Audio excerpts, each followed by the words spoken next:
તો સુરતમાં મીઠી ખાડીના હજુ પણ પાણી ભરાયેલા પાણી હોવાથી લોકોને ભારે હાલાકી ભોગવવાનો વારો આવ્યો છે। લિંબાયત મીઠી ખાડી વિસ્તારમાં 6 ફૂટ સુધી પાણી ભરાયેલા છે। સતત ત્રીજા દિવસે ખાડીમાં પૂરની સ્થિતિનું નિર્માણ યથાવત છે। લોકોના ઘર અને દુકાનોમાં પણ પાણી ભરાયા છે। લોકો પાણીમાં થઈને ચાલવા મજબૂર બન્યા છે। ખાડી પર પોલીસ બંદોબસ્ત ગોઠવવામાં આવ્યો છે।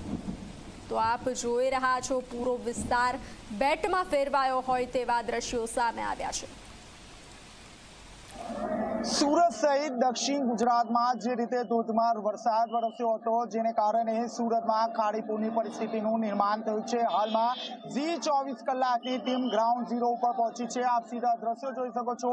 લિંબાયત મીઠી ખાડી વિસ્તારના સીધા દ્રશ્યો છે જ્યાં દૂર દૂર સુધી પાણી ભરાઈ જતા જે લોકો છે તે લોકોના હાલ બેહાલ થઈ ગયા છે। આપ જોઈ શકો છો જે નોકરિયાત વર્ગ છે તે નોકરિયાત વર્ગ આ રીતે પાણીની વચ્ચે પગપાળા પોતાના જે તે સ્થળ ઉપર પહોંચી રહ્યા છે અને ટ્રાફિક જામની પરિસ્થિતિનું નિર્માણ થઈ રહ્યું છે। લિંબાયત મીઠી ખાડીમાં છેલ્લા 3 દિવસથી આ રીતે પાણી ભરાઈ જતા જે લોકો છે તે લોકોના હાલ બેહાલ થઈ ગયા છે। દૂર દૂર સુધી ટ્રાફિક જામના જે દ્રશ્યો છે તે જોવા મળી રહ્યા છે। બીજી તરફ આપ જોઈ શકો છો કમરુનગર હોય કે બાવાસાની દરગાહ હોય તમામ જે વિસ્તાર છે તે પાણીમાં ગરકાવ થઈ ગયો છે।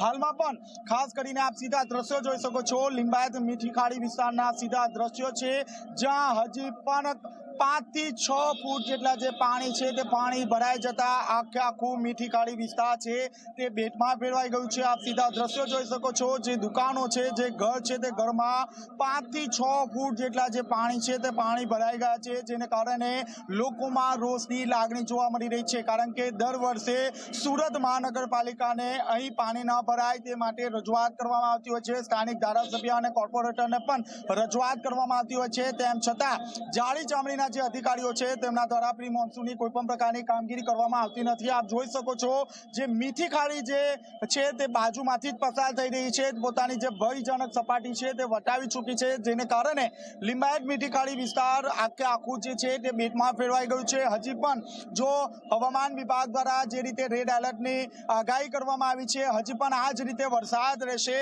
તો આગામી સમયમાં પાણીનું જે જળસ્તર છે તે વધશે તેવી પૂરેપૂરી શક્યતા હાલ જોવા મળી રહી છે। બીજી તરફ કંટ્રોલ રૂમ ખાતે મ્યુનિસિપલ કમિશનર અને તમામ જે અધિકારીઓ છે તે સતત તમામ પરિસ્થિતિ મોનિટરિંગ કરી રહ્યા છે। કઈ રીતે પાણીનો નિકાલ કરવો તે અંગે પણ રણનીતિ ઘડી રહ્યા છે। કેમેરામેન વિજય ભેસાણે સાથે ચેતન પટેલ, ઝી મીડિયા, સુરત।